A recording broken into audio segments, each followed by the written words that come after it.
is a beautiful mess. A beautiful mess. Yeah. Life is a beautiful mess. A beautiful mess. Yes. Life is a beautiful mess. A beautiful mess. I'm trying, I'm crying, I feel like I'm dying. Hey, welcome back to Being Human and Other Shit. I am Melissa. This is my beautiful co-host, Stacy. Little honey boo-boo. And just today we are coming at you from the ancestral homeland of the Nisenan people, and we acknowledge them as the past, present, and future caretakers of this land. And I will have you introduce our very special guest today. This is my friend Marcus. Hello. He's rad. He just got a haircut. I just got a haircut, so I was ready for the camera. Listen, we were talking about how haircuts for men are makeup for women. This is true. And we're like, look how fine you look. This is true. Like I said earlier, like when we get a haircut, we have this glow, right? We have this power. All I can think of is Usher. If I win, I can take you from a man. That's how I feel. Damn. And then 3 days later, I'm like, oh, don't look at me. Please don't look. Please don't look. 3 days? It grows back in 3 days? Man, I'm that dude that gets the haircut, like have to do it every maybe 8 or 9 days. I feel like you should by go 9 to barber p.m. school. I probably need to. Yeah. I probably need to just do it myself and save some money and then make some money on the side. You know? At this point, just invest in barber school. Exactly. Invest. That's what it is. That's how you sound better. Like, oh, I invest in this, right? Yeah. You're like, I'm a cheap ass. I'm tired of paying for it. Yeah, for real. Yeah. For real. Okay, well, today we're going to be talking about Marcus's kidney failure. Yeah. And his process and his timeline of everything he's had to go through dealing with this. So we're gonna just like every episode I say, we're gonna just get right into it. We like to just jump into your background. We'll start with that. That kind of sound weird. Okay, jump into my background. Okay. Don't be nervous. Giggity. No, we're it's all here good. with you. I'm. Thank you. We're here with you. So, what would you want to know? Just kind of how you grew up, siblings, family life. Did you grow up in Sacramento? Like, well, let's get into the details. Okay, so I was born in San Bernardino, California, which is Southern California. So a lot of my roots are LA roots right now. So like even right now, the Giants and Dodgers are playing, and I am definitely going for the Dodgers. So I'm Period. Same. I fucking hate the Giants. I'm a hater. But I have one older brother and 3 stepbrothers. I grew up back and forth from Southern California and Sacramento/Elk Grove. I should probably say I'm more from Sacramento because I've lived more of my life here. Yeah. A lot of the moving was because my dad was a correctional officer and he would move throughout California, either open up new prisons or get a promotion somewhere else. Damn, so he was like big time. He was actually big time. Before he passed, he was definitely big time. We lived as south as El Centro, California, which is near the border, a little bit further away from San Diego. So that was a very interesting time.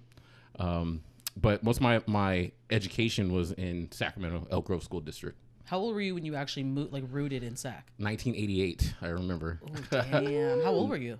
I was 5-6 years old, about, yeah. Damn, that's so, so yeah, you my back moved hurts that right now. much before? Yeah, I was like 88. I was like, yeah, do the math real quick. Yeah, I was 7. Yeah. So did you move that much between being born and being 6? Well, it was it was quite a bit. Yeah. Like I want to say probably 5 or 6 times that we moved throughout That's a lot. our time. Yeah, but your dad was just that good. They're like, nope, we need you here. We need you here. We need you here. either good or driven for promotion. So I mean, I don't get to ask him. He's not here, but Yeah. maybe he was that good. He was an associate warden before he passed, so that's kind of a big deal. Oh shit, Yeah. that's huge, especially in the 80s. 80s, 90s, especially as like a black man, you know, like I was sometimes gonna say, like yeah. I didn't realize it, but I should have. How he kind of raised me, so I should have known. That's Very a lot to military. live up to. Yeah. My grandpa was a Marine, so you know that lifestyle. I can only and then, imagine. You know, he was in Vietnam or whatever. My grandpa, so very strict family on the Washington side. I'll say that. Well, and you went into the military. Yeah, I did. Yeah. How did that go? One of the reasons I actually joined the military was, when my brother was graduating high school, my dad used to say, like, you either get a scholarship or you go into the military because I am paying for school. And so how that went down was around 2003, 2004, I started looking around the people I was hanging out with. You know, I was working at Round Table Pizza, and then I went over. Round Table Buffet. No, Round Table Buffet. I don't give a shit. First of all, I just want to say Round Table Pizza got the best ranch out there. If you like ranch, I know because I put it together, so I did it. I actually constructed it.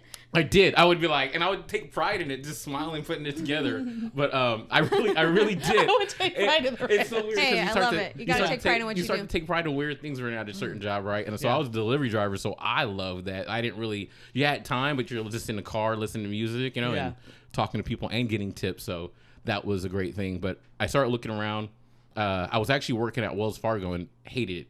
Yeah. Like I was a banker. That's kind of a big deal when you're 22. You're like, oh my God, I'm a banker. But then the amount of pressure and stress, and there was times where I was kind of a manager on the weekends because I worked in an in-store. That's a serious job for 22. I know. I was just thinking that while I was talking. It was. And I mean, somebody gave me an opportunity, but it was one of these things where like the amount of money that was moving through, like I started to get nervous. Like one of the nervousness when I first started was, am I going to be tempted by it? After a while, after a while, I was like, this is like Monopoly money. It's not mine. After a while, I was like, this is not even paper mine. Yeah, just paper is not my stuff, right? But it was when I started to be a banker and I had to close everything and then make sure, nothing got stolen or whatever. Because like if something broke in and they think that you're lying, you get arrested. And I'm just like thank you. Like arrested or sued or whatever, and I'm not gonna lie, my dad was a correctional officer. I tried to spend most of my life staying away from the prison, hell yeah.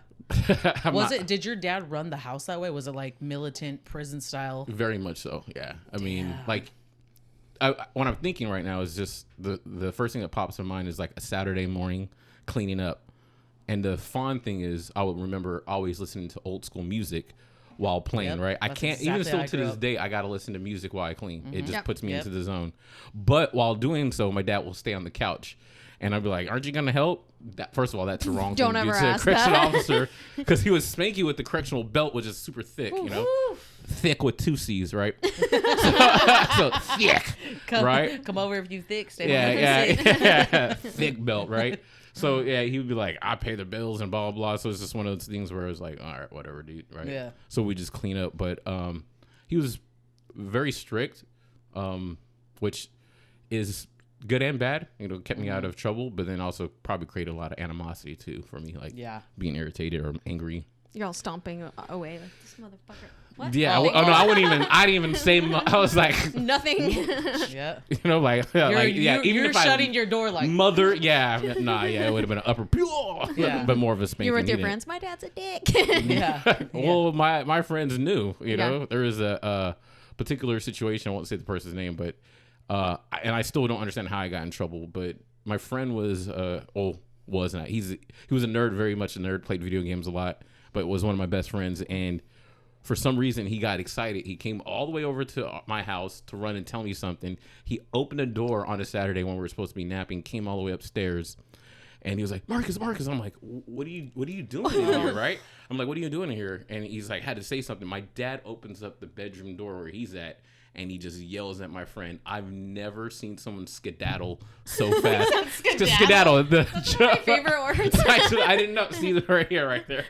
Skedaddle. I mean, he was like, pew. And since that day, my friend was always scared of my father. Like, he even says it to this day is like, I was scared of your dad. There's like a cloud of smoke that just left off his right? booty. Yeah. I was like, I've never seen a white kid run so fast. I was like, oh my God. He's actually a pro I was like, now. Hey man, you really should try out track, man. Playing football or something like that. You pretty He always has that memory in his head. Yeah. He's winning it's like your dad. medals. Yeah, he won the gold medal in the Washington. I was like, dang. I had to give him a slope. And then I got in trouble. I was like, thanks a lot. You're right. Damn, that's so crazy. It was. I mean, he was strict, but.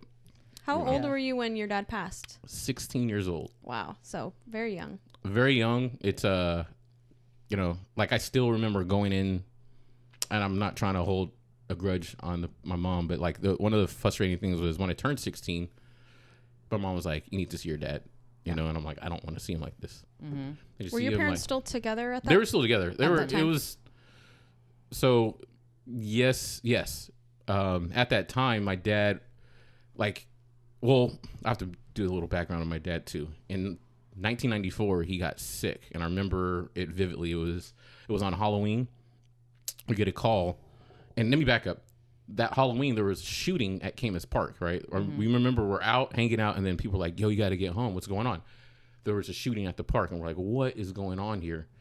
So we go to the park. We see the whole scene. And when I get home, my mom's like, hey, we need to fly down to Southern California. Your dad's in the hospital.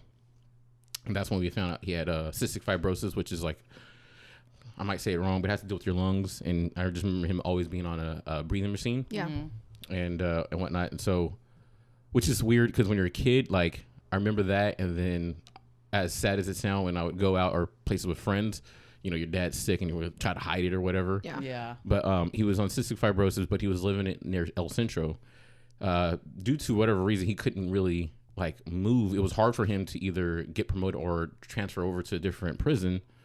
If so, he would lose quite a bit of money. So it was like just kind of difficult. So he would live in El Centro. But then when he did get promoted or was able to transfer, he was living near Fresno at a women's prison. So he didn't necessarily live there.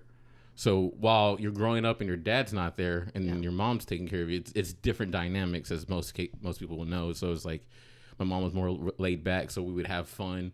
Friends would like, you know, spend the night, but then my dad's there. We're like, oh, yeah, my dad's here. He can't spend the night. Sorry. And that must have been hard because that probably made you like not look forward to when he was coming home. Oh yeah, And like resentful. You're a kid, so you. Well, yeah. I mean, like, and I'm really difficult to say this because I do love my dad. But when I would go over to like Fresno or whatever, to me it was just like, it's just the weekend. Just deal with it for a weekend. Yeah. Or would he come over Like and put his foot down? He'd be like, okay.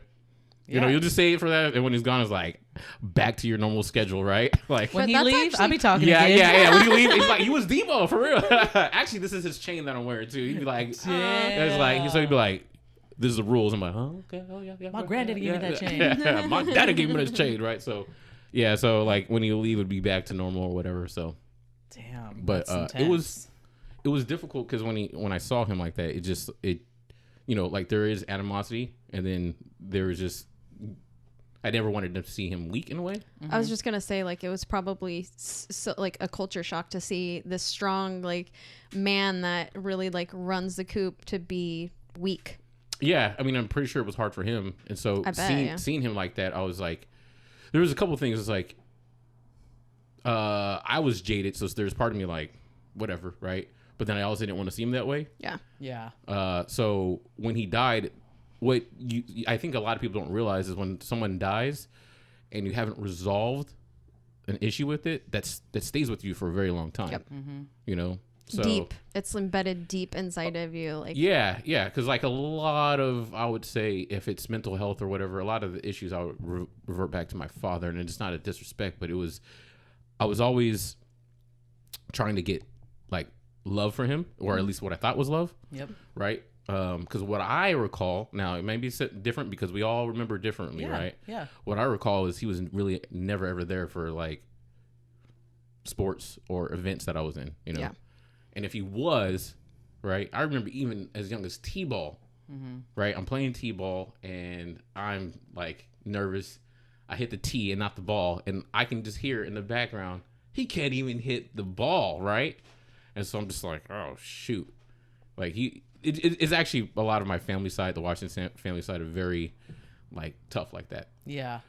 So I remember that. I remember when I was in elementary, the second instrument I played was the violin, and I was getting good at that. And there was a Christmas recital, and no one was there. You know, I was just like, okay. I don't think that parents realize the like lasting effects that have on kids. Yeah. You know, like I think from a woman's point of view, not having like your mom help you with your hair or be there while you're getting your hair done or getting your makeup done, or like, you know, I don't know if you remember this, but for Lodi, it's a very small community. So I didn't really go to dances. That wasn't my thing. I never, to this day, I don't give a shit about getting dressed up. I actually hate getting, I would wear a uniform to work every fucking day and be stoked. Yeah. I hate having to like really waste my good shit on like work or like go to nice, I don't like wearing dresses. It's not my thing, but in Lodi being a small community, there would be like families that would people would get together. I'm sure in Elk Grove is the same, where like prom, everyone takes pictures together, you know, and same with I think my family, that was never like a big deal. And I think some of that was probably me because they knew I was like, I don't really care. So none of them really cared to be a part of that stuff. But yeah, I think it's a thing for me with my little siblings and my nieces and nephews to be at every game. Like I want them to see my face there, you know? Yeah. Because we're talking about it today and you're how old? Let's not talk about it. No, I'm 39. You know, it's fine. Yeah. No, yeah, it still kind of affects me because like like one of the other things that when I was a freshman in high school in San Bernardino, I played basketball, and I just remember my family not being there, and a lot of it was my dad couldn't work, so he was like kind of a stayed-home dad, which was different from him. Yeah. Well, my mom worked, and we only had one car, so he'll go pick her up. And what my mom says is that the timing of the games weren't, good for them. So I was like, all right, whatever. But there was a particular game where my dad actually went to because my brother was playing too later on that night, and I'm playing pretty well. While we drive home, he's like, you know what? You're pretty good. Now, if 39-year-old Marcus was going to say what he thought, like 15 years old, I was like, this is going to be terrible. I was like, fuck you. I've been good. Yeah. That's how I've played in I don't know if anybody knows about Hoop It Up tournaments or basketball tournaments, but I played a lot of basketball, and I'm just like, all right, I mean, I've been good.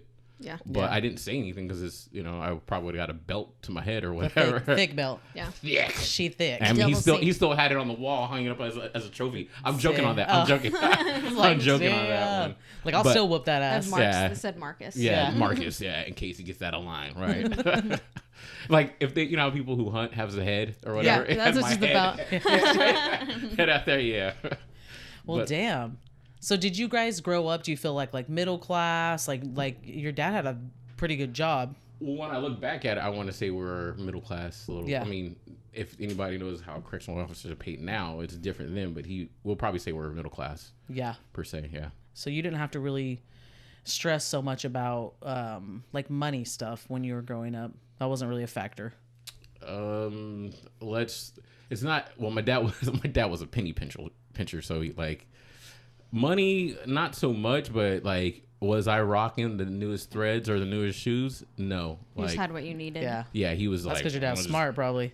You know what? True. Also a penny pincher, too. And look how successful you are, Yeah, no, I mean, a lot of the foundations is from that. Yeah. In all respect, too, when my dad died, I thought to myself, I can go two ways, right? Mm-hmm. I can go and be rambunctious because when I was younger, I would just pop off at the mouth. Yeah. Right? I had a chip on my shoulder. I still do. Yeah. Or I can try to respect his name and do the best that I can. And to be honest with you, I went the second. And that's been a lot of stress too because I've I wanted to be either successful or more successful than my father. But to go back to why I joined the military, because that's why we originally asked. I know. We always right? But one of the things is I remember him talking to my brother about that, either going to the military or whatnot. And so when I was looking around at the friends, I was just like, I gotta go. I don't see myself getting better because I was going to school, getting Fs. I was just showing up, show up. So one thing is I'm consistent, but it's but I was just showing up and I was getting Fs, and I was just like, and I talked to a counselor one time and said, what I need to do to get, go to college. And they're like, well, if you do it, it'll take you about 3 years to get out. I'm like, and I just, by that time I was 22 already. I was like, shut down. I was like, let me get the hell out of here. Yeah. Yeah. Actually, my first choice was Marines. Because in your Navy, right? Navy, yeah. Navy. Wait, so why did you not do Marines? Great story, right? So I called my grandma. My grandpa was a Marine, right? So I called my grandma. I'm at CalFit. That's where the recruiter found me.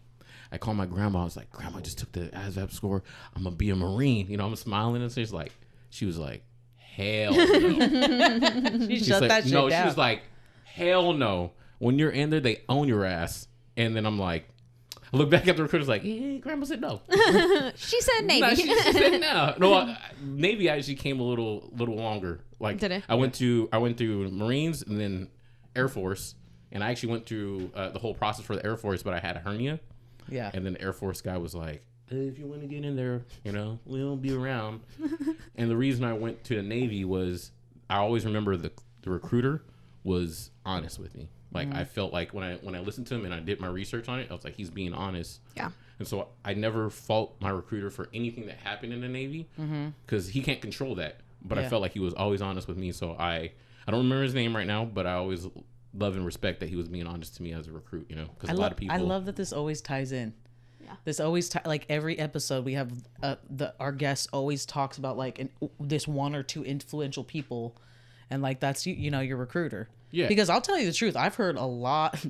I saw it on TikTok again. I need to be sponsored by TikTok. Right.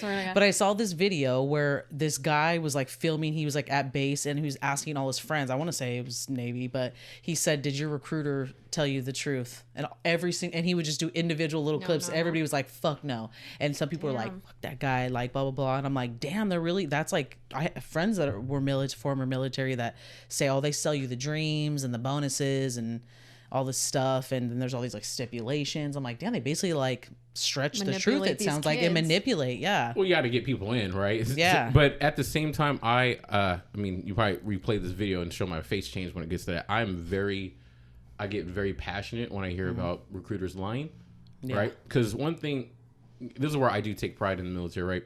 The worst thing you can have is someone who's disgruntled in the military. Yeah. Right? And then you blame the military for that. Like, no, like it's better to get people who want to be there. Yeah. Right? Yeah. And just be honest, because now you have people who might have want to go in with good intentions, and I've seen it. There's depressed kids, there's depressed people, you know, and then now granted, at the same time, the military isn't nice. Living on a ship in a Navy with like 1,000 people, and then when you're on a deployment up to 4,000 people, it's not a pretty sight, right? It's disgusting. It sounds like a fart chamber. It's a fart chamber. I don't know the fart chamber, but I'm just gonna assume that doesn't sound really good. Please explain what a fart chamber is. Her house. Yeah, like my bedroom. No. Just wafted in real quick, right? So like a bunch of stinky dudes like in a room with farts. Yeah. No, so it's like, I mean, I'm not trying to talk bad, but yeah, I would say that you have some people who are taken out of their original element, who don't know how to deal with that, right? Because there's part of me that's like, hey, raise the age for military, right, to at least 20, because sometimes you need a little bit of life to respect what's going on. Yeah. But you have some kids that are going in there, or young folks going in there that don't know how to handle it. You know, there's a lot of stories where someone gets off of base and then they get a car, Mustang or whatever, right, or Charger. Normally always a Mustang or a Charger. Charger, right? Yeah. And I hate. Sorry, that's all different story. So Mustang or Charger, and they get like this 20% APR rate that is getting screwed, right? Because they know they're military, or let alone going out there and falling in love, and then like marrying. Not to sit there and say you can't get married young, but they're marrying. Their emotions are unclear. Yeah. And then divorce when they get back, or marrying for other reasons like pay. I have so many stories about that. Like, it's crazy. Like, just within, like, my own experiences with family members and friends, like, I've heard it. Every single person that I know that was in the military had a similar, like, story to that. Either they got married just for the benefits or extra pay, or because they just, their emotions were all wonky. You're just... Well, you're taken away, right? You're taken away from your friends and family. You're in the situation. You're learning how to create new friends and family. But at the same time, you're lost. Your support system's not there, and now you have to deal with either people who will get on you about things, or you're just not mentally prepared for it in general. Yeah. So like, there's this part of me that's like, hey, we need to better train the people in the boot camp. To me, there's a high depression rate. Like I'm gonna tell you, when I was deployed, it was depressing at times, because you're out there on a ship. Sometimes you won't see land for 30 to 40 days, nowhere to go. And then there's mail call, right? At least for me, where you get like mail flown in, and you don't get shit. You're just sitting there like, so damn, nobody thinks about you. Or you send out an email to a friend, and for you, time, I'm pretty sure it's similar to prison in a way where it's like time feels slower. Yeah. Because all you have is time to think about the friends or family or people you miss. And so like a 2-day, 3-day later of an email, you're like, oh my God. Yeah, that was a month. It felt like a month. It felt like a month, right? But, you do a lot of growing. You learn a lot of stuff. You see different places, So that's well, good. Then I bet that you also, with the whole mail thing, it's like, say you are having like a homegirl that's messaging you a lot, and then you start getting your feelings confused because you're like, no, this person's actually being like a cool friend who's trying to talk to me, but like we're talking so much, I'm starting to feel some type of way, right? Like, am I going really deep into this? You're getting deep. You're getting deep. I was psychoanalyzing this. Your emotions are all wonky. I mean, but like, okay, so just for my instance, right? My dad dies. You're looking for someone to love you, right? So say for me, you're out there, you're deployed, and say a lady emails me. This hasn't really happened, but then I'm going to feel a certain way because you're searching for that, right? You're like, oh, there's a hole, there's a gap, right? That you've been searching for. and now like someone you might be attracted to or was a friend or really loving, and you're like, makes you feel good, because anytime you're in a great friendship or a relationship, it makes you feel good, right? Yeah. So you're like, cool, and then you want to sometimes no, sometimes you're like, fart chambers. What's his nickname in high school? Why does your My nickname. That's my nickname now. Wow. I want to give you a round of applause on that. Just kidding. Congratulations. My gas is under control, everyone. I hope so. Hold on, let me just let me take sniff this candle from the fart chamber of higher love. make directly in the fart chamber. Right, Hey, we'll put a little chamber. star like. Yeah, right. So yeah, I can see how people will feel it because they're missing something that is either familiar or makes them happy in a sometimes sad moment, you know.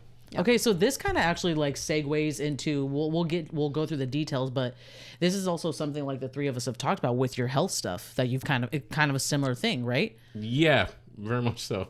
Right, it's difficult. It's difficult to talk about, but yeah, so if you want to talk about my health, yeah, let's roll into that. Let's start from the beginning of it though. Like, when did you start to like notice you were unwell? Well, the first sign was high blood pressure. I guess I had high blood pressure for a very long time when I was active in the Navy. It just went unmonitored, meaning that they didn't give me like pills or anything to fix it, right? But I was in the reserve, and I remember working out. It was like a physical fitness test that we had, and so it's during like April, which I get bad allergies, and I'm running and I do a fairly good job, and I remember I'm like, my eye is blurry, right? My right eye is blurry, and I'm sitting there like, maybe it's just allergies, right? I'm just like, I feel weird, just kind of blurry right now. Well, I was like most men, no, just wave it off. Yeah. Just, Yeah. You know, put some Tired. tussin If you on don't, it. put some water in the bottle, shake it up. Shake it up, No right? tussin. So you just put some more, Paper put some tussin on it, right? So I go home, and then like it wasn't until like maybe 3 or 4 days later I was like, okay, this is not right. And I didn't have health insurance at the time because I'm working part-time at a cell phone place. I'm not going to say the name, and it's like, when you look at the insurance, it's like, you're making a certain amount and you're like, okay, let me look at insurance. $500? Yeah. Like, how can I even afford this? Oh, let me look at Cobra. Yeah. $2,000? Yeah, oh my like God. what? I might as well just put some tussin on it, right? Yeah. So insurance is another thing, but luckily I knew my benefits, right, through the military. So what I did was I was like, all right, so from my understanding, you still have, I think it's like 3 or 4 years when you get out the Navy or the military to still be covered by the military for health stuff. That's it? I thought it was like for life. No. It should be for thought so too. life. No. That's bonkers. Sorry. That only happens if they find things to be related to your health issue. Got you. Right. So at Got that it. time we didn't know, right? So I'm glad you said that. Yeah. At that time we didn't know, but there's like a leeway where you have still like dental and certain health into your, like, I think it's, I have to look it up again. It's maybe 5 years or between 3 to 5 years, right? So I go there, and then they do my blood pressure, and they're like, you need to be hospitalized right now because my blood pressure was like 170 over 100, and I'm like, what? And so they're like, that's high. That's high, right? That's hypertension. So I was like, well, what does that mean? And they're like, okay. And they started. And you're young at this. Yeah. What was your age? I mean, you're young now. Don't get me wrong. Yeah. But You see the gray hairs. you were Listen, in your I am 20s. also 39, so come on. Hey, Y'all are fine for 39. Yeah, Period. black don't crack unless we on crack or not using lotion. Unless Then we they're really on crack. If we're not using lotion, then there's a lot of cracks, man. Like, you know what I'm saying? Black don't crack black unless they're on crack. Well, there's some exceptions. Yeah. Lotion or or we crack. don't use lotion, Yep. because you ever seen the elbows? Hella ashy, right? But anyway, so In your 20s, a super high blood pressure. yeah, I was like 20. I used to me, I was in fairly good shape. Yeah. And so, and that's another thing about like fitness too, is like people think that fitness is just how you look on the outside, but also internally is a major fitness that we have to look at, right? I'm glad that you said that because I think a lot of people, like I have a friend from high school who's like fit, like model thin. And I remember people would always be like, oh my God, like she's so lucky. I'm like, dude, she gets in and out every single day. Like her artery, she may be thin, but her arteries are fucking screaming on the inside. Well, not only that, sometimes people damage their body by what they're intaking, supplements or whatever stuff they're doing to look like that, and it's like there's like no nutrients. No, just like I would take nutrients. Well, I don't know if I said that right. But like I would take protein shakes or what is it, creatinine or creatine? Yep.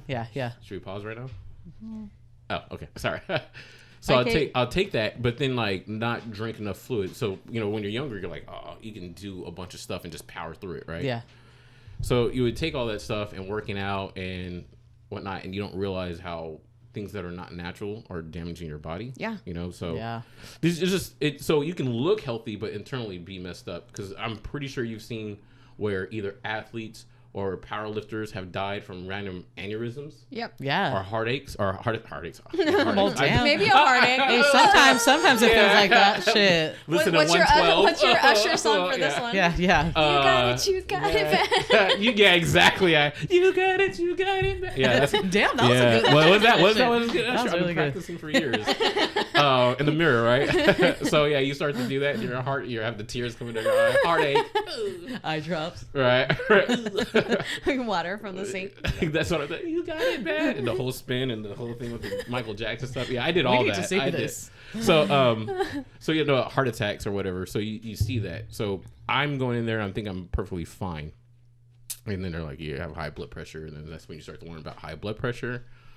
And I'm taking supplements, like not supplements, but taking, blood pressure medicine, and it's still kind of high. And then you have to learn about, reading your labels properly. Like, hold on, okay, they say I have high blood pressure, and then you have to understand how much should the normal human being eat salt in a day, or how much sugar, and then you start to look at everything super salty. Yeah. So there's all these things that led up to that. I love salt too. Oh.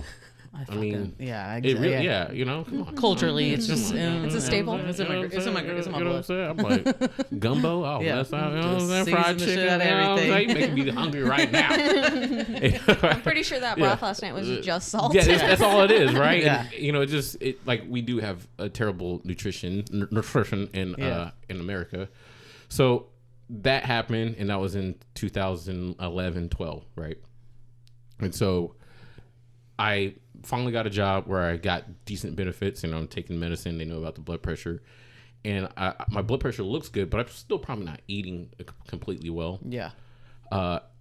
Then what happened was in 2014, I remember, because that was when they first diagnosed me with kidney failure. Yeah. How I went to go get tested was it's going to sound funny, but I was actually getting tested because I was into this girl, and I thought, before I deep sea dive with no swimsuit on, let me go ahead and get tested, right? Dude, first of all, hats off to you, because why? That's what I was trying to do. I was trying to take the hat off. I was trying to take the hat off. But why is that not such a normal standard? You should be getting tested. It's still scary. I think Eminem once said it was that you're afraid to get STD or whatever and to see if you really got it. So I'm doing that because they're like, oh, well, if I'm gonna get serious with someone or want to get serious with someone, you should know. Mm-hmm. That's not this put an indictment saying I was slanging anything. It's just you're just a responsible human, basically. Prior to that, right? Yeah, it's all humans should be doing that. Right? Yeah. So, I did that. They're like, well, on this part, you're good, but you have kidney failure. Your kidneys are failing. I'm just like, oh, man. I like how they just dropped it on you. Yeah. So you don't have syphilis, but you do have kidney failure. Yeah. Good news. I have good news and bad news. Which you one don't do you have want to hear? HIV, right? Yeah. Because that's what everybody's really afraid of. Yeah. That or a kid too early, right, with the wrong person. So what my literal nightmares are made of. What my literal nightmares are I'm made gonna of. say that having a kid with the wrong person is scary, right? Terrifying. Especially when you're not ready, but you're never ready. That's a different story. But Best part about having sex with the ladies, I don't have to worry about I was that. gonna say, I guess that's the same for me. Ladies and ladies. Ladies and ladies. So or vagina and vagina. I guess you don't have to be a lady. for vagina and vagina, but not vagina and pee-pee. Right? Or penis or sausage. I don't know. Yeah, it's funny, right? My mom's just did you go pee-pee today? Mom, I am she did not. 40 years old, man. I rounded up. I rounded up. Right I definitely went pee-pee. Yeah. Mom, I've gone pee-pee multiple times today. Yeah. Right before, it is 1 p.m. Right before you guys got here, I was watching, I don't know if you guys are into The Office, but it's always on in the background. And the episode where Andy, the Nardog, has his garden party. He's like, Jim and Pamela Helper and their daughter, Pee-Pee. You guys are not big fans, so you don't get it. But it was hilarious. That was a courtesy laugh. I was because right now I'm a new girl. That's that is my comfort show. Yeah. That is my comfort show. I forgot where I was at. It was so you were going pee-pee. I was going pee-pee. No, it was about you went pee-pee, and then the doctor said you had kidney failure. Yeah, so it had kidney failure, right? So I mean, it is what it is, right? So, and then I remember at that time, a lot of things start to come in because my aunt died. So on my Washington side of the family, death is real. We've had a lot of family members die from health issues. So I think about my aunt that passed away from kidney failure, my other aunt that died from a heart attack, and then my dad, man. Right? And so all of a sudden, I'm starting to get scared, right? Yeah. Anytime you're told this information. And then, the person at the time, I think I probably, when you're scared, you start to become desperate, right? And so you start to trying to be like, I need someone, and then you force things, right? Yeah. So that didn't work out, and that's fine, Did you get to hit it though? We'll just leave that off there. We'll just leave that off there. That's what I want to know. Well, the answer is yes, because that was delayed. We'll leave that off the air. I mean, I guess I'm not gonna say. I'm not gonna say because I want people to know. Not playing. So listen, when this goes viral, I hope not. I don't want to embarrass anybody. No.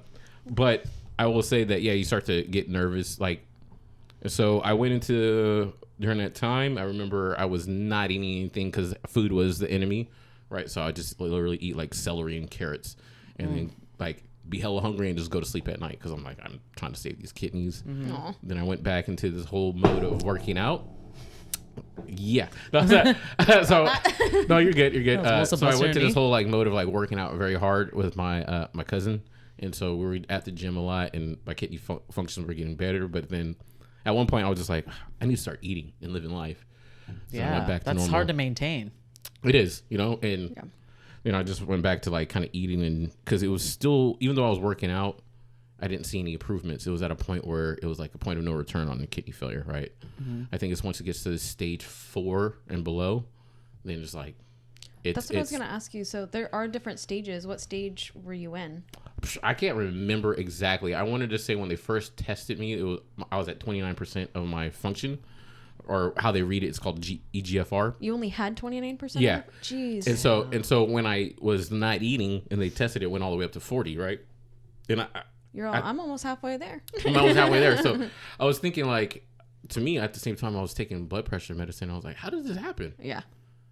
And it is not the getting anybody scared. There are medicines that may affect your kidney, right? Everything, all our bodies are different. The medicines affect us differently. And another thing, too, I'm just going to say, this is just a little tidbit, because this also goes on with COVID and the vaccine, is that a lot of testing on these medicines aren't going towards Black people because a lot of Black people have this fear of the medical system in America due to just the history. As they should. As the history in America of all that, like the one that always stands out is the Tuskegee Project was injecting Black people with syphilis and seeing how it worked, right? So there's this mistrust between that. So you're not going to get a lot of Black people, African American people, or whatever you want to say, willing to do these test procedures. Yeah. So you don't know how it actually works on their genetics, right? And that's... I'm gonna say it's fine, right? Because we don't know what we don't know, and sometimes you just go about things and you just learn about it. Well, I imagine when you're going through this, you're like, I'll do whatever I have to do. I still do. I mean, like, I'll risk whatever. To be better. That's I guess how I was trained. Yeah. From my father to being in the military, where it's like, this fucking sucks, right? Mm-hmm. But you got to get through it. Yeah. You just do it. It's like, all right. Yeah. So, and that's part of the whole thing with like the vaccine for me right now, is like, well, I guess I got to do my part for us to go further, regardless. And that's what I believe. Like, let's see, we don't know. Yeah. Hopefully I'm on the right side of history. Yeah. Yeah. So I feel like that's how a lot of us feel probably about it. Yeah. So. Yeah. And it's difficult, but then that's how I've been, I was a military person. It's like, okay, well, if this means that we have to get to a better place, then I guess I'll sacrifice a little bit. I feel like we say this a lot, and I stand by it. Like, I had a fucking 10-piece nugget today with fries and a Diet Coke. I slam a Diet Coke every day, right? Mm-hmm. Like, you slam it? Yeah. Jesus Christ. I have some meals or I have a healthy meal a day, and sometimes 2, sometimes 3. Sometimes I eat total shit. So I wasn't, yeah. Little I was not stressing about getting no damn vaccine put in my body. Yeah. I'm like, these McDonald's fucking cells are gonna fight this shit off. So that whole You have no we could clue go what's on in a the- rant. We can go on a rant. That'd be So let's not even go down that road, but yeah. it just cracks me up that people are so fired up about it. There's Well, a it's lot just of a things. level of trust and faith, and like you're really You're just literally drinking a beer? trusting. Like nobody knows what the hell is even in like Tylenol and ibuprofen. Like unless you're a scientist, Yeah. like you don't really know. You don't know So it about some of just- the things you put on your skin that soaks. You know, Yeah. it's Yeah. very Well, that's why I small started amounts. making candles. You don't know what the hell you're burning in your house. You don't know what Or, you're or putting in. deodorant, Sorry. right? Yep. Like, look at the ingredients. Sorry. She always gets on me about my Marshall's candles. She's all, it's soy. I said it's a soy blend, right? Yeah, it You're was not- $5. I'm like, yeah, it's for sure not. The good shit is about $15. Yeah. And if you need the good shit, guys, get higher love. You gotta wink again. You gotta wink into the camera. Or no, I'm supposed to do the one the closest. There you go. Right? I'm gonna zoom in when I yeah, edit please that. do. Hopefully my lips aren't chapped or anything like that.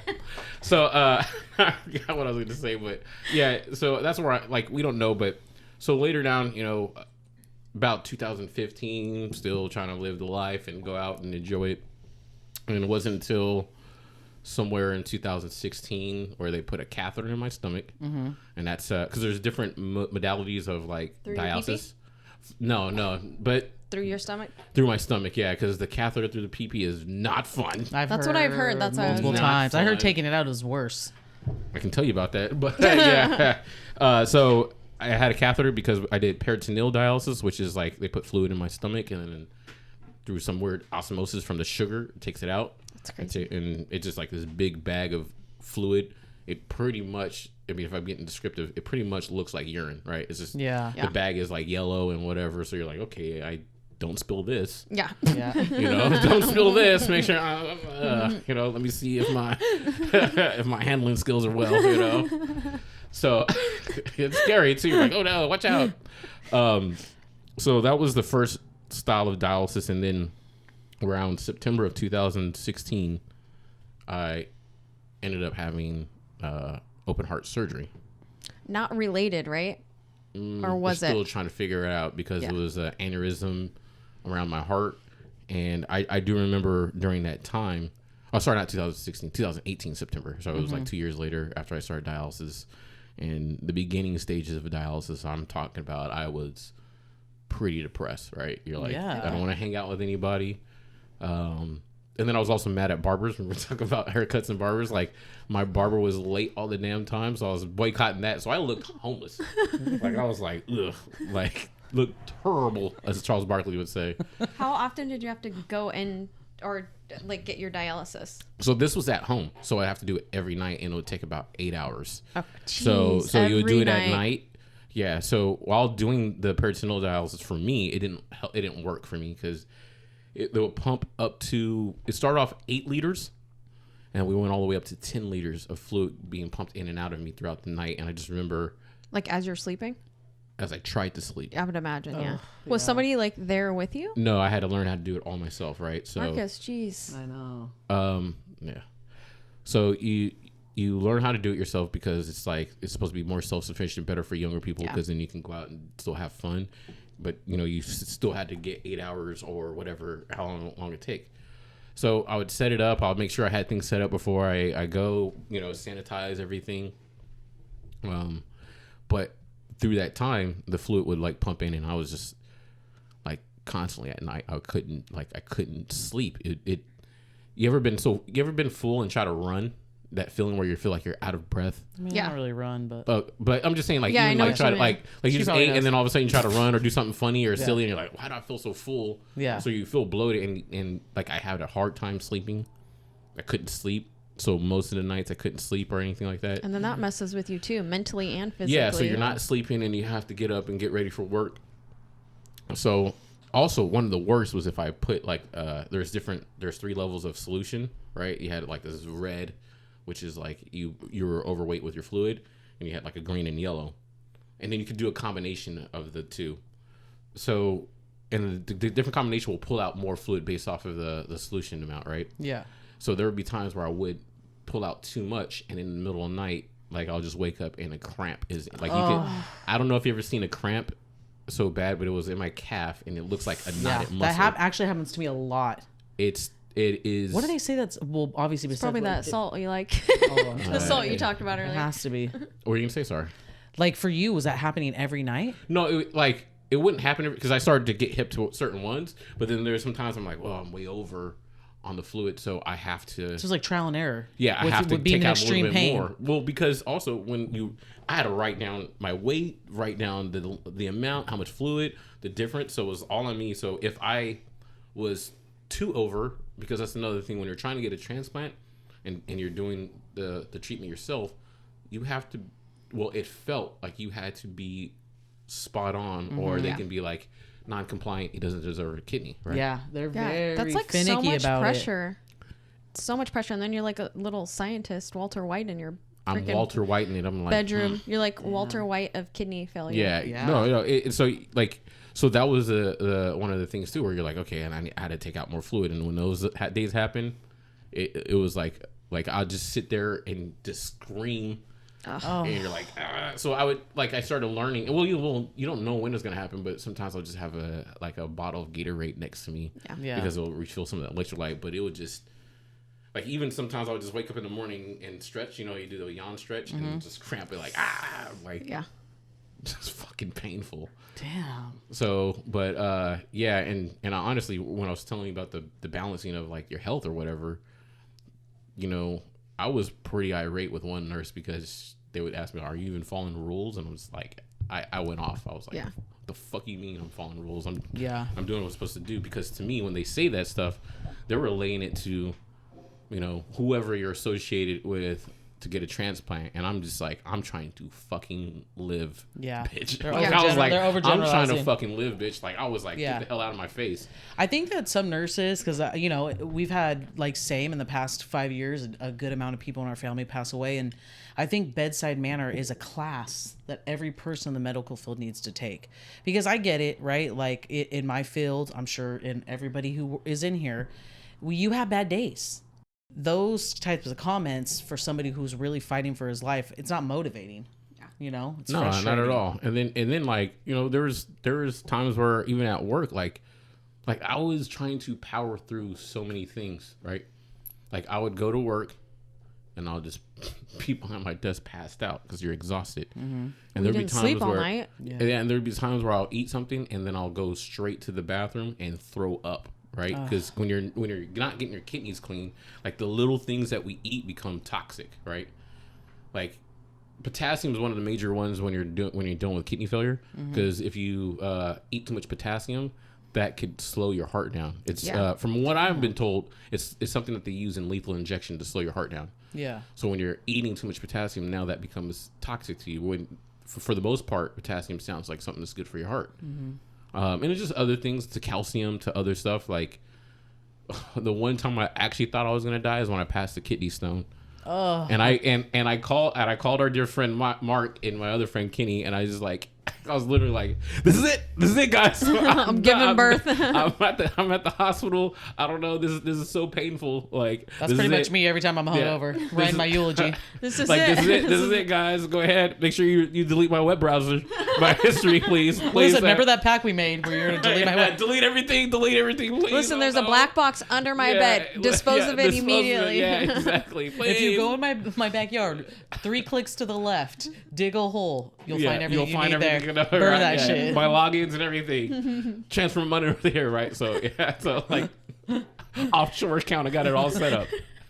You're gonna be very rich. I love you, man. I love you. See you on the other side.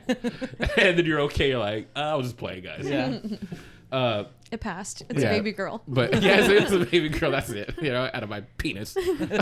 My dad had a kidney stone one time, and that was like the first time I ever saw him cry. And he was like hunched over on the ground on the side of the bed, like it looked like he was sweaty, crying. Like it was my crazy. brothers had multiple. My little brother, and he said the same thing. It is like I remember mine started from my back, and I was like, oh, back problem. I went home, right? I was working, and then I'm like. I throw up when I get home, then I go to sleep, and I'm still in pain. Oh, can you hear me? Sorry. Okay. So I'm still in pain, and I'm like, oh my God. And so I get ready to drive to South Sac, right? South Sac, Kaiser. And it's a traffic hour, and I'm just like passing in and out, right? I should have probably called the ambulance, but I was like, fuck it, get there, right? Yeah. So I'm just like passing in and out, and I remember parking and throwing up into like the rocks there, and then like walked into the emergency room. It was like, yo, I'm in so much pain right now. And then they gave me like steroids or whatever. I'm like, what's going on? There's still pain. It was like, I think you passed the kidney stone. But it wasn't that I must have already passed it, because when they did all the x-rays and stuff, it's like, yeah, it looks like it's already gotten out, because of all the stuff. Did you ever find it? No, I wish I did. He's I like, would have put my ring or whatever on my chain. It's like kidney stones. You know what I'm saying? One of those little bottles. Or put it. I don't know if you watch Avengers, but put my kidney stones like kidney stones no like, more, right? I am Marques. Right? Terrible. So terrible. So yeah, but in 2018 I had open heart surgery, which was it actually came from a doctor at Kaiser that was like, let's do a sleep apnea test, and that's how they found out that she was like, you're breathing terribly, go get an echocardiogram so they can see what's going on with your heart. Then they were like, they looked at it. It started off with me going in to do what's called a pericardial infusion, which is to take the fluid out around your heart. Yeah. Which was roughly... I learned that from Grey's Anatomy. So thank you, Grey's Anatomy, right? So Marques' Anatomy. I'll tell a lot of people a lot of stuff, you know what I'm saying?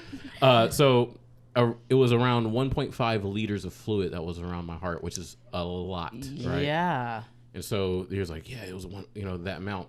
And so it was supposed to be like a day turnaround. I ended up staying in the hospital for about 4, maybe 5 days.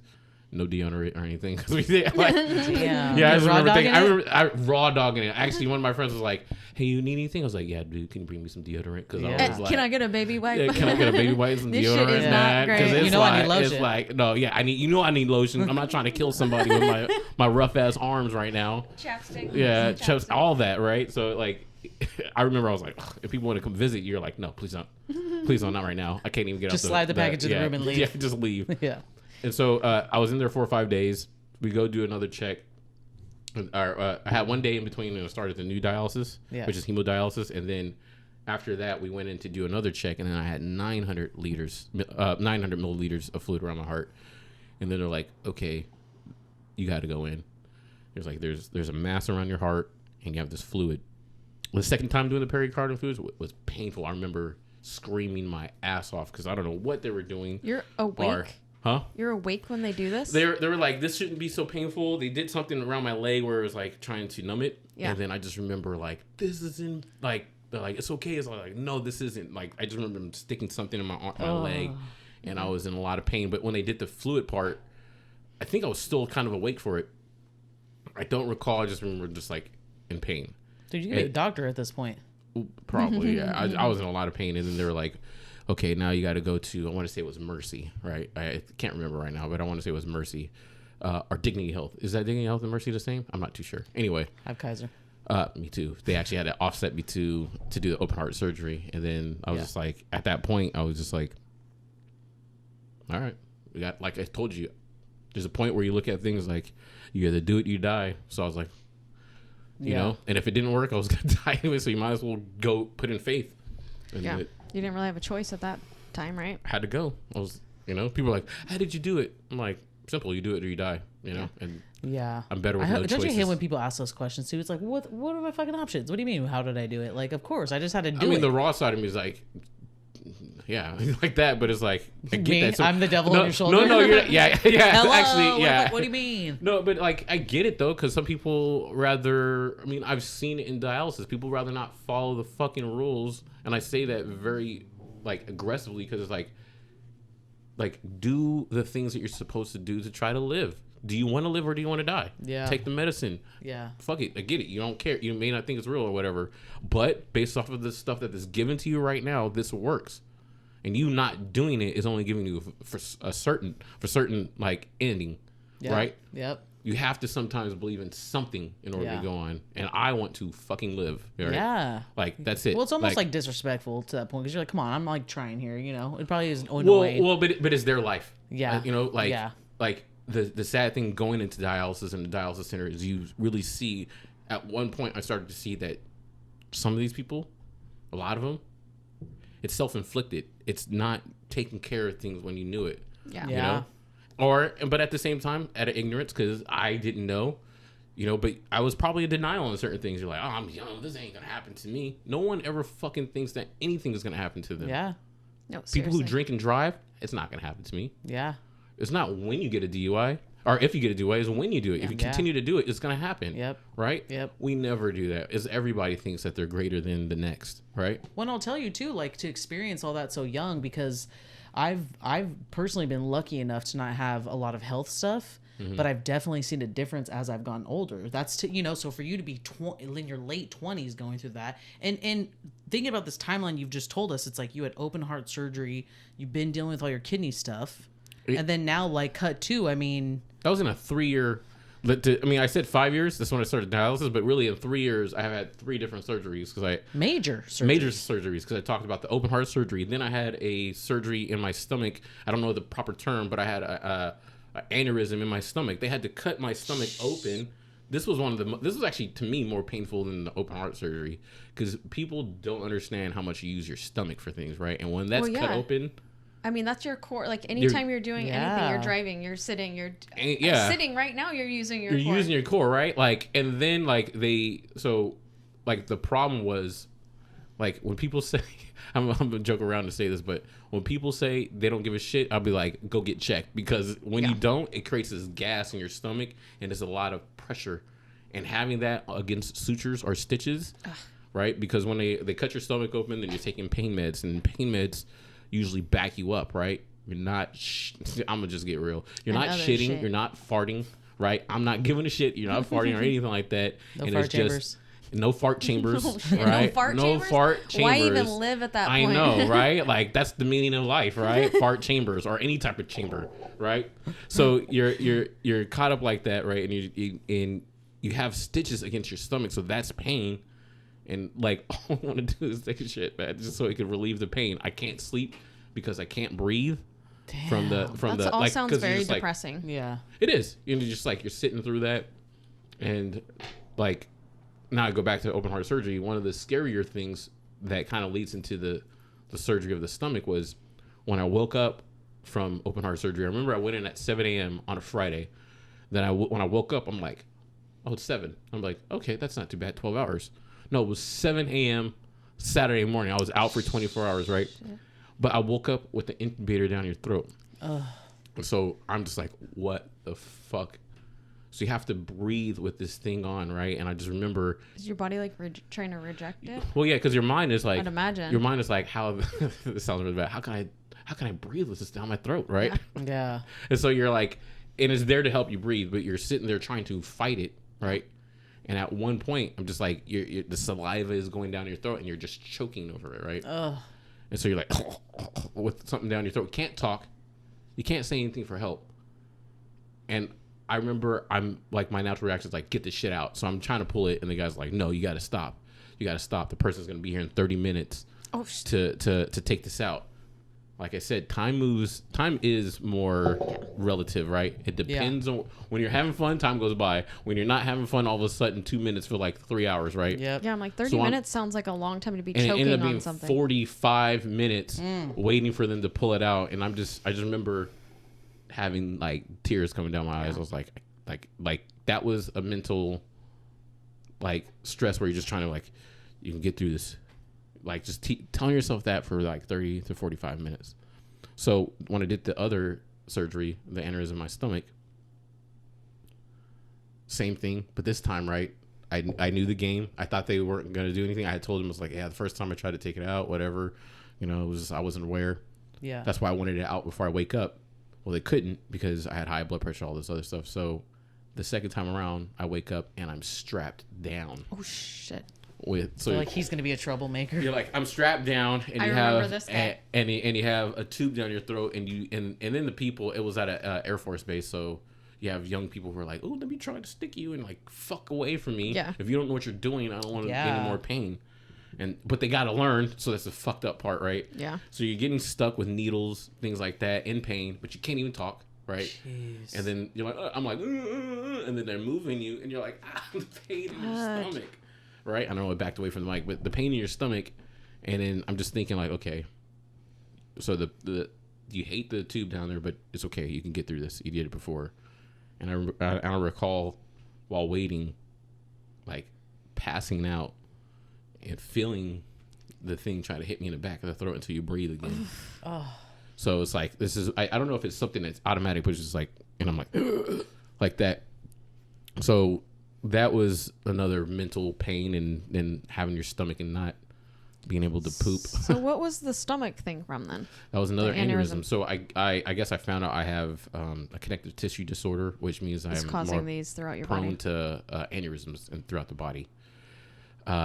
Some of it, so they said genetically I have that, but then some of it could be from allergic reaction to the medicine I was taking. The high blood pressure medicine? Yeah. So are you not on that anymore? I'm not. No, we don't take that anymore. They check me every year and it looks like everything's normal. So Good. I had did some research and was looking up stuff, and I found out that hydralazine, which is a blood pressure medicine, can cause aneurysm states to certain people, or lupus like type of thing, right? Yeah. And then lupus, when you look into it, can cause aneurysms, all the other stuff, right? So I said, hey, how about we get myself off of that and give me something else? Since then, it's been okay. But yeah, it was quite a journey. And then you know, the kidney transplant. Yeah, so you got one. That was recent. Got one recently. Where you July. get that kidney at? Where you get that kidney though? So I bonked a bum in Portland. Was like, boink. I was like, boink, boink. Yeah, kidney check, fool. Right? No, Someone woke up in a bathtub full of ice. Yeah, exactly. Gangster. This is why I wear my gangster blue on, right? Ooh. Keep digging back.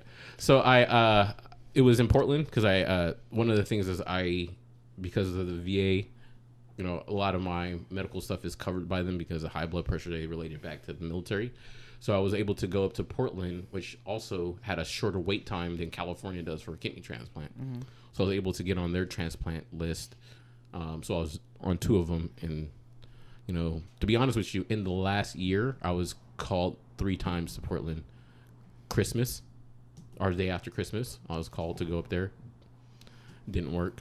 And then twice in July, 4th of July weekend, I was called up there. And then the person who I guess died had signs of COVID. So they couldn't transplant. So did you go up there all those times? Yeah, both times. Like, you're ready, times, yeah. You're excited. The first time, excited. You're like, you know, just think Christmas miracle. Yeah. Like, what? Yeah. I can only imagine. Like, I felt like Kevin from Home Alone. Like, right? Like, ready to get all my family back while I was hidden in New York, right? So, like, oh my gosh, and all the toys, like, I got a kidney, right? Because I remember that night I'm playing, you know, video games at night. So I'm just like, okay, you know, I think it's still during COVID. So, you know, everything's isolated. So I'm playing games, and then I look at my phone. It's about 9:00 at night, and it was like 5:03. I shouldn't answer that because that's Portland. And they're like, can you get here tomorrow? I was like, what? You know, and I'll like, be there. I'll be back, right? I was ready to go, and then, like, you know, felt overwhelmed because I was like, damn, I didn't have shit ready, right? Yeah. I didn't have anything ready. Wasn't really prepared. Like, at this point, I'm just like, sure, kidney is gonna happen, sure, whatever. Yeah. And then it happened, and then, like, throughout part of the night, I'm like kind of crying. I'm like, what, is this really going down? Yeah. Like, Christmas miracle, you know what I'm saying? Yeah. Don't let a black person know about Christmas miracle. It'd be Right? super Like, overwhelming. yeah. I imagine, emotionally. Yeah. Yeah, like Medea would have a whole, like, Marcus got kidney, you know, Christmas special, right? I would love to see that. Right? Like, I got a kidney, you know, whatever. Yeah. So that didn't work out. And then the 4th of July one. And so the third one, I remember because my mom is my support system, I was like, let's go light. Like, let's just don't pack a bunch of crap. Yeah. Just pack what we can, and if we need something, we'll get it there. Yeah. Right.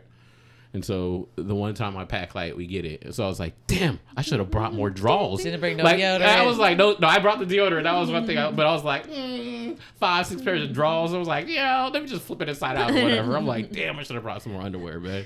Remember, I text you. I was like, how you doing? You're like, I just wish I would have brought my PlayStation. Right? No, I did. I was like, I wish I brought my Xbox, man. Oh, your for real. Xbox, yeah. But I didn't want to, like, put it on the plane and all that other stuff. But yeah, I was like, damn it. So when was this, time frame wise? July 27th. 2021 is when I fresh. That's a fresh ass. That's when I got the call. We went up there July 28th. I went up there that morning. We did dialysis, and then that night got the transplant. And so what's the update on how you're doing now with it? So far, it's doing well. Yeah. you know, like when I got the transplant, like at first, like I didn't pee that much. It was like maybe a drop a week. Yeah. Now my flow is good. That is my a full flow is stream. good. That's a flow powerful stream. It's not a you know fart what I'm chamber, saying? it's a pee chamber. Yeah. I'm like, hey. Every time you pee, you're like, Yeah, I'm like, yeah, because before I'll be like, I go to the bathroom and be like, bloop. I'm like, you know, and the dude next to me be peeing hello. I'm like, yo, man, you got a good flow, bro. Like, hustle and flow. Hustle and flow. What's up? Oh, yeah, man.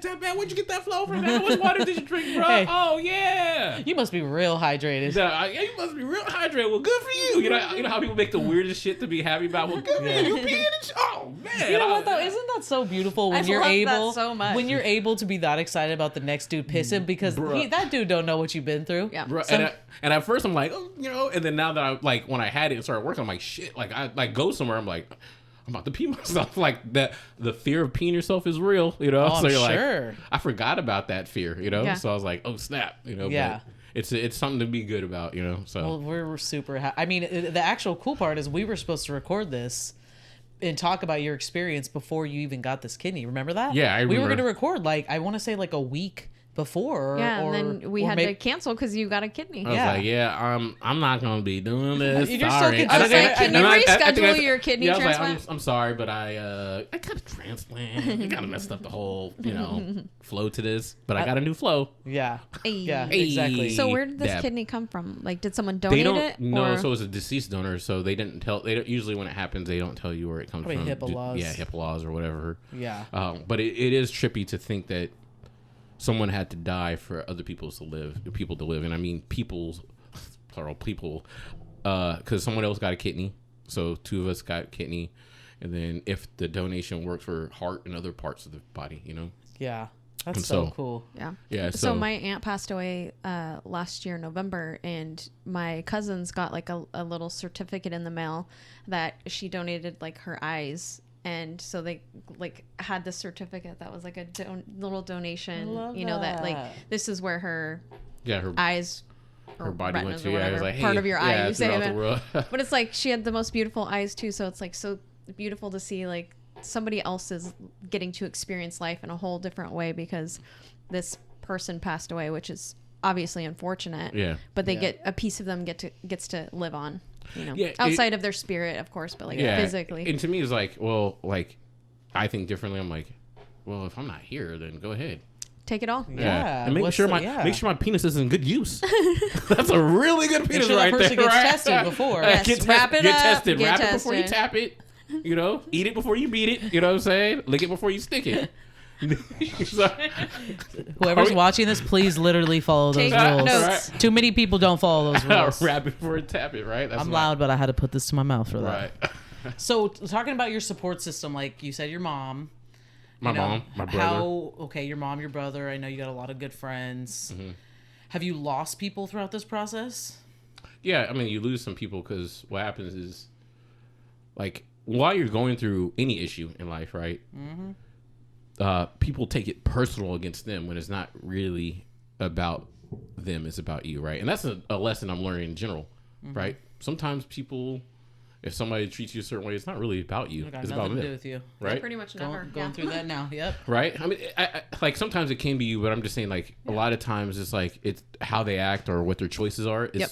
because their own insecurity or their own issues that they may have, right? So some people like want me to always call because you know, a thing that I'm learning is about boundaries too, and for myself. But before, when you're dealing with health, and you know, I used to think like life is beautiful. Let me just make the best out of it. I would take a lot of shit from people, but I would do so much for others, right? Yeah. And that's exhausting, right? And it's not that you don't love someone or care, but there's one of you, and depending on how large your network is, there could be 60 people that all want you to reach out to them, Yeah. you know? And it's just easier for you to either, you know, broadcast it on social media or them to reach out to you, you know? Yeah.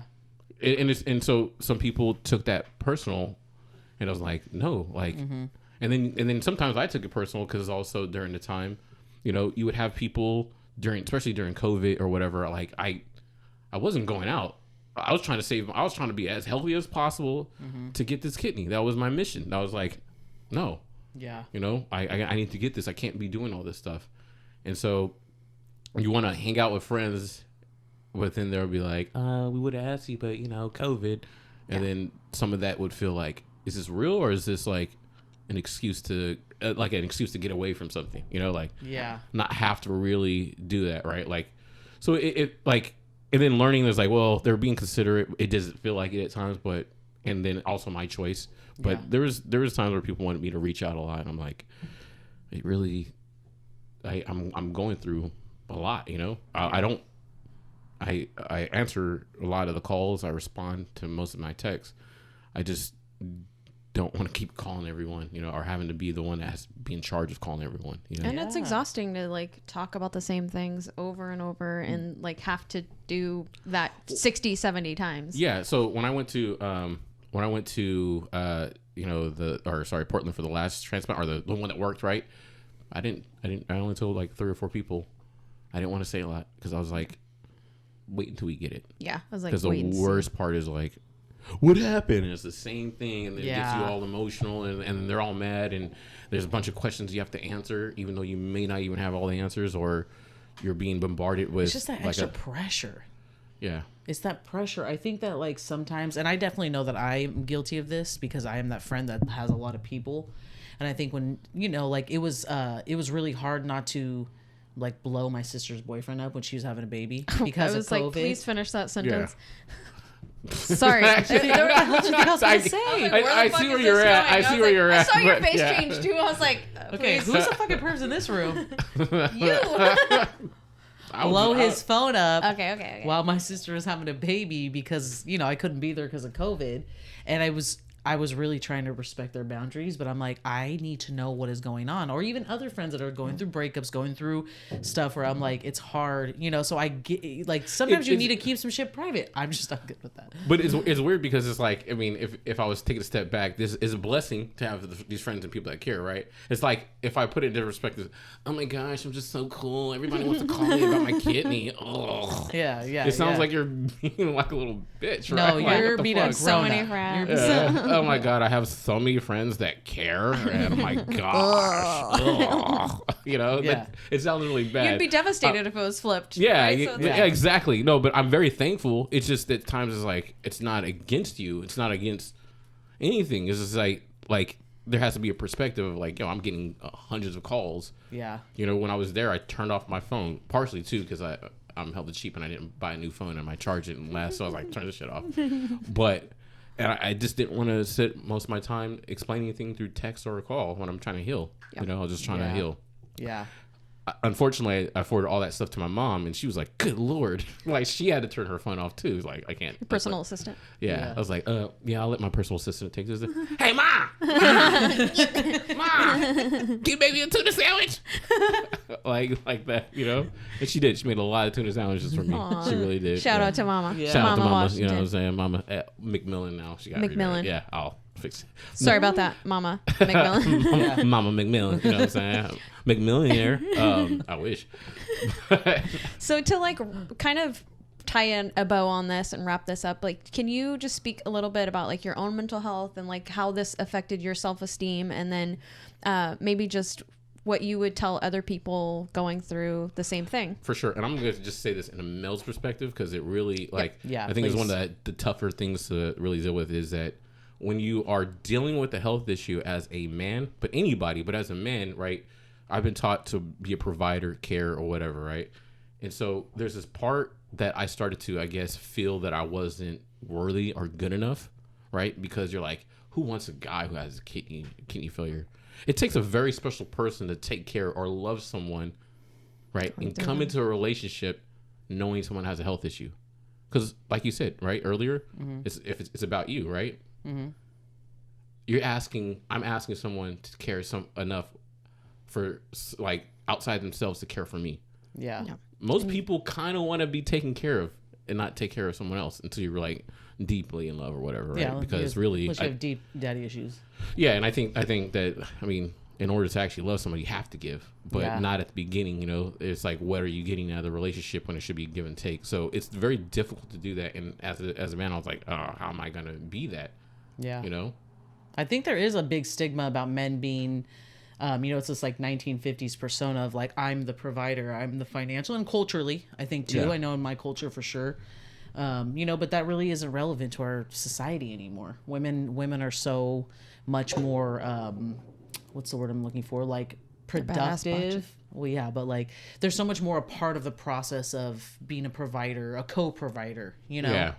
You know what I mean? But I get what you're saying, because it is true. Men have a certain stigma that I think society puts on them. I will say though, even for myself, I would feel similar. Like I would feel like I'm requiring somebody to carry extra baggage that is unnecessary, and like, okay, there's going to be times where you're going to have to take care of me. Like right now. Thank you. Providing. I got you providing. That new kidney got you providing forever. Awesome, right? New kidney, who this? But I don't know. I just wanna... But I would feel a similar way. But I think, to your point, like as a man, there's a different stigma around. And then also, remember I told you like my parents, like I felt like my parents were there, so I'm used to someone not being there. But that also turns into me not asking for help, right? Like another part where I'm just like, well, you're not, like, to me for a while, I feel like I was let down, so I don't even ask for help either. Yeah. So it's a mixture of all that, like, right? Like, do it yourself. You can't rely on anybody. All negative self-talk, right? You can't provide on it. You can't wait for anybody. But then when you have the opportunity, you're like, I can't even provide for this person because I can hardly do it for myself. Yeah. And how am I going to ask for help? Because I'm stubborn to ask for help. Just gonna fall flat on my face. I'm like, nah, I got this. Yeah. That's a lot. I'm gonna figure it out myself because no one helps me. Yeah. Even though you're basically like, you're having to rely on other people, and you're trying to... like straight up having a fucking machine keep you alive. Yeah. Other people and things to literally like keep you alive. Yeah, that's crazy. And you're like, damn, I don't want to be like this. Like I connect I connect to the Matrix every other day. Yeah. Like. Plug me in right now to live. But then there was other things that I grew throughout that too. It's just like with the open heart surgery, there's a part where you have to just like realize that there's only so much you can control. You have to let it go. Yeah. Right. But let it go and let God. Like straight up, you know what? It sounds really weird. I know like about religion or whatever, but like when I did have the open heart surgery for the 2 years and whatever, like the open heart surgery, like I had literally open up to let things go. Like literally had to beautiful. Open up my heart, my chest, right? Your physical body. My physical body to let shit go. Like that's very symbolic. And let God in too. Like there was a part where I was on cloud 9. Mm-hmm. Now I'm not gonna deny COVID fucked that all up, right? Yeah, for a lot of people. Not COVID, but just the bigger picture of everything, right? Yeah. 2020, 2021. Was a lot, in my opinion. Maybe I sound narcissistic, but it was about my experience, right? Mm-hmm. Having to be aware of health issues, not trying to catch this disease that is more prone to people who have health issues. Yeah. Then Black Lives Matter. Yeah. Right. And then seeing someone die, and then this whole division of that, right? And then being isolated when you're dealing with a health issue, literally. Living alone, my not against my roommate. He moved out. He got booed up. Good. I was literally alone in that house for about a year and a half. Dealing with all of that. Dealing with all that shit alone. Yeah. Right. Feeling alone.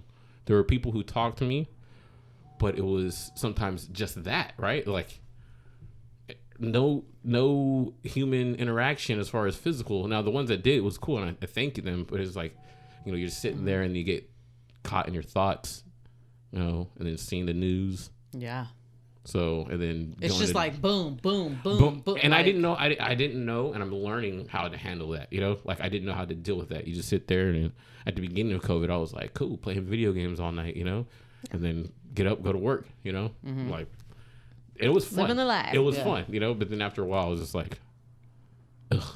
It was a lot. The only time I had interaction was when DoorDash would stop by. We're like, "Hey, what's up, man? Hey, something like, hey, how's your pee? Like, how's your flow? How's your pee flow? Really? Oh man! Let me tell you about my pee. It was a drop. Bloop. Just to get interaction. Sir, talk to me about your urine. Talk to me about your urine flow. Tell me about this. Really? Oh man! Describe to me when you went to the bathroom today. Yeah. Tell me about that. What's new out there? Nothing. Nothing here too. Nothing here too. that's a lot. I think that the last couple of years has been a lot about transformation and introspection and stuff too. So you were dealing with a lot of shit. Yeah, on top of we all did, but it was definitely alone, you know. Yeah. And it's not to take anything away from the people who did stop by or whatever, but it was a lot of times where I'm just like, okay, I mean, how much more can I watch? You know, the New Girl. And I have that literally that became my comfort show. Jersey Shore. That's what got me through. I watched all the seasons of Jersey Shore. I can't do reality TV. I'm sorry, it's just unless it's naked entertainment. So for me it was Cobra Kai and New Girls. Like Cobra Kai had me in tears. My cup is literally Cobra Kai in my car right now. No, for real, man. I love it. So what? A couple last questions for me, and then if you have anything. But what are you like? Are you on medication now? What is your follow-up now that you have a fresh kidney in there? Fresh Prince kidney. So I take anti-rejection medicine a lot, which lowers my immune system as well. So that's to keep it from like my own body fighting the new kidney. And then I take a bunch of like aspirin and other steroid type stuff to try to keep the kidney intact. So, and blood pressure medicine. But the good thing is I'm not taking as much. Like my blood pressure has been good. Yeah. For the most part.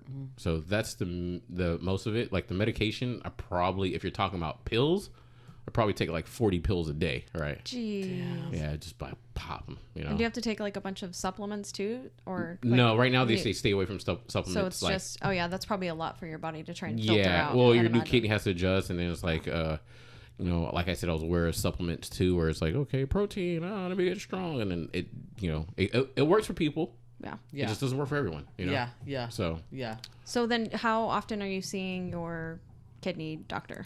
So, because the people right now currently in charge are in Portland, so they'll talk to me probably every 2 to 3 weeks, but every week I do blood work to see how the kidneys are doing, you know? Nice. So. Perfect. What, did you have any questions? Well, I want to actually hear you also asked, like, let's close it by you giving... that was my last question. Yeah, I love that. Okay. Like, how did you word it? You were the genius behind it. I didn't say it. Thank you, but I don't think it was genius wording here. No, like what would you tell somebody that is going through a similar situation? Thank you, actually. I'm glad you brought that up because ironically, and this is what I was telling you what made me happy this week. This might bring a tear to your eye. So it's pretty easy to make me cry. Yeah. So, and I almost cried too, but on Thursday night, you know, I'm watching the Dave Chappelle special, and then after that, I go on Instagram. And this girl posts a video of a young girl talking about going through kidney failure. So I watched the video. And so she's talking about she just got word she's stage 4, you know, her blood type, and that she's going through kidney failure and needs to get a kidney and is just afraid. So I look at the video and then I go to her Instagram and I'm like, okay, I'll message her. I said, hey, I just got a kidney. Mm-hmm. You know, I just went through the whole process. If you have any questions, hit me up. Aww. You know, Friday morning, she messaged me back, like, or, you know, in the comments. And then it has a whole list of questions. So that morning, I just do a video because I'm like, I'm not going to type all this. So I do a video and I go over everything. So through most of the day yesterday, I was just messaging her about things to be prepared and, you know, aware of. And the thing that made me happy was where she said, thank you. You've eased some of the stress and fear that I have. And I told her, like, it's going to be fearful. I'm not trying to sugarcoat it. Yeah. Anything new is scary, but I believe you're going to get through this, right? No. But, like, she said, thank you. And then, ironically enough, I went to junior high with her older sister. Oh, my gosh. Yeah. Such a small world. Yeah. Like, I don't even... Well, yeah, I was like, so she asked me a bunch of stuff, but it was, it's one of the things where I guess that's part of my life purpose. You know, not a lot of people are like this, but if you have the means to do so, why don't you help? Yes. Yep. Right? Why don't you help? Does it really hurt? Like, just like the idea of, like, to me, everybody deserves respect. It's up to them for you to take it away. You know what I'm saying? And what you did was donate your time to ease the mind of somebody going through something you went through. Because I didn't fucking have someone like that, right? Yes. If you have the ability to do that, then why not? You know? Like, I had... The weirdest thing, and I don't even feel this way, but people talk about my testimony will motivate people. I'm just like, whatever. Sometimes it's just like the hype statement or whatever that I feel at times. But there's a truth to it because when I went to dialysis, there's a gentleman, actually older man, His name is George. He calls me almost every other day, and I answer it. Oh. And what he told me was like, I watched you for about a year and how you treat all the nurses and people in here, and you give me hope. And I was like, my whole thought process is every time I went into that dialysis center, I said, I might as well go there with my best energy, right?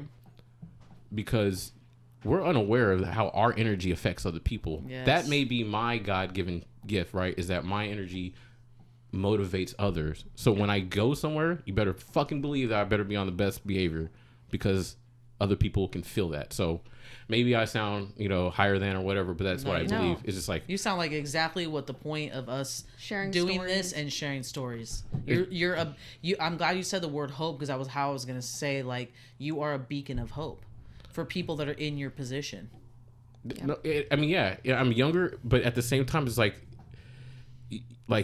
if I went in there with a salty attitude, that just spreads. And sometimes I'll be looking at people who did treat the nurses there like trash. I'm like, why? Mm-hmm. They're trying to keep your ass alive. Yeah.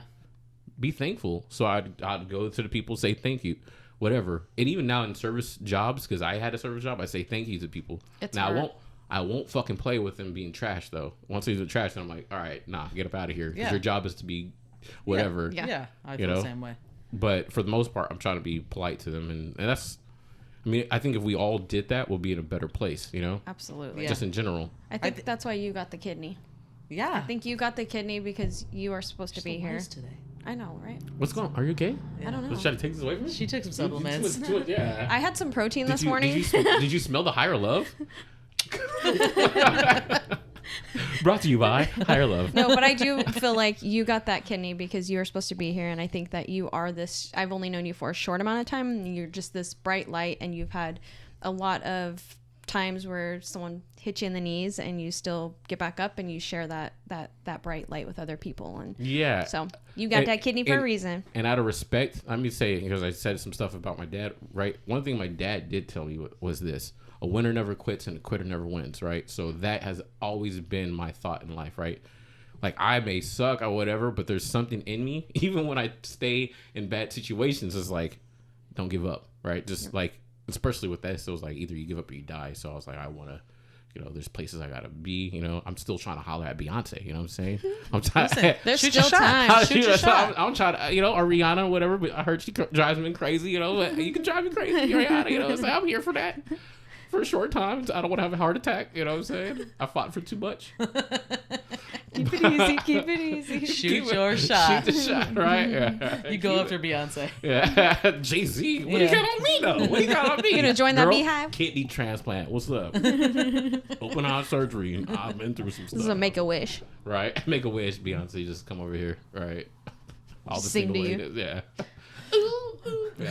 Yeah. Well, thank you so much for just sharing your story, sharing your time, sharing this space with us, and picking up my higher love candle about 15 times. 15 times. Winking into the camera. Winking. And I hope that, you guys edit it like a close to end shot. I'm going to watch yourselves. Every time.